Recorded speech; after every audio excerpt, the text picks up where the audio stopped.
ಆ, ನಮಸ್ಕಾರ.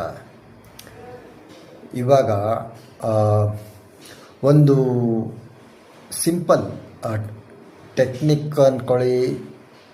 ನಿಮಗೆ ಗೊತ್ತಿದ್ರೂ ನೀವು ಅವಾಗವಾಗ ಅಭ್ಯಾಸ ಮಾಡ್ತೀರಾ, ಆದರೆ ಇದನ್ನು ಯಾವಾಗಲೂ ಅಭ್ಯಾಸ ಮಾಡಬೇಕು. ಪೂರ್ತಿ ವಿಡಿಯೋ ನೋಡಿ. ಈಗ ಯಾರಾದರೂ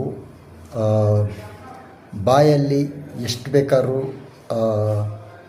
ಸತ್ಯದ ಮಾತುಗಳು ಆಡ್ಬೋದು, ಆದರೆ ಅವರು ಏನು ಕೆಲಸ ಮಾಡ್ತಾರೆ, ಅವ್ರು ಹೇಳೋದಕ್ಕೂ ಅವ್ರು ಮಾಡೋ ಕೆಲಸಕ್ಕೂ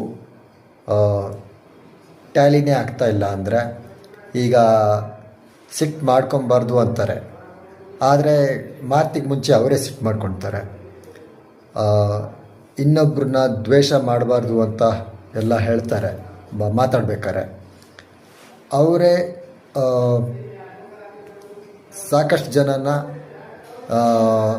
ಅಂದರೆ ನೀವು ಜಾಸ್ತಿ ಸತ್ಯ ಹೇಳಿದ್ರೆ ಜನನೇ ನಿಮ್ಮನ್ನು ದ್ವೇಷ ಮಾಡ್ತಾರೆ. ಯಾಕಂದರೆ ಬರೇ ಸತ್ಯ ಅಂದರೆ ಒಂಥರ ಬೋರಿಂಗು. ಸ್ವಲ್ಪ ಸುಳ್ಳು ಸತ್ಯ ಮಿಕ್ಸ್ ಆಗಿದ್ದರೆ ಸ್ವಲ್ಪ ಜನಕ್ಕೆ ಎಂಟರ್ಟೈನ್ಮೆಂಟ್. ಇಲ್ಲ ಅಂದರೆ ಸುಳ್ಳು ಹೇಳಬಾರ್ದು, ಕಳ್ತನ ಮಾಡಬಾರ್ದು, ಬೇರೆ ಹೆಣ್ಮಕ್ಳ ಮೇಲೆ ಕೆಟ್ಟ ದೃಷ್ಟಿ ಹಾಕಬಾರ್ದು, ಕೊಲೆ ಮಾಡಬಾರ್ದು. ಅದೆಲ್ಲ ಮಾತಲ್ಲಿ ಎಲ್ಲದು ಹೇಳಿದ್ರೆ ಅಷ್ಟೇ ಇದಾಗಲ್ಲ.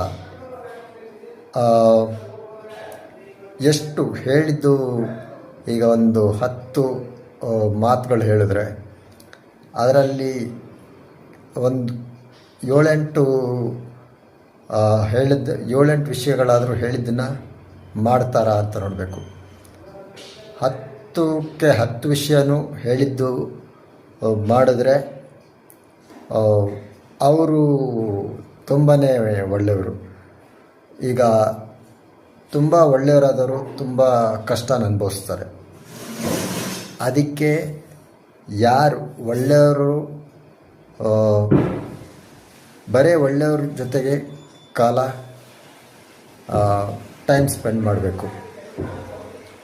ಸೊ ಅದಕ್ಕೆ ಮಠ ಸೇರಬೇಕಾಗತ್ತೆ. ಬೇರೆ ಫ್ಯಾಮಿಲಿ ಜನಗಳ ಜೊತೆ ಸಂಪರ್ಕ ಇಟ್ಕೊಬಾರ್ದು.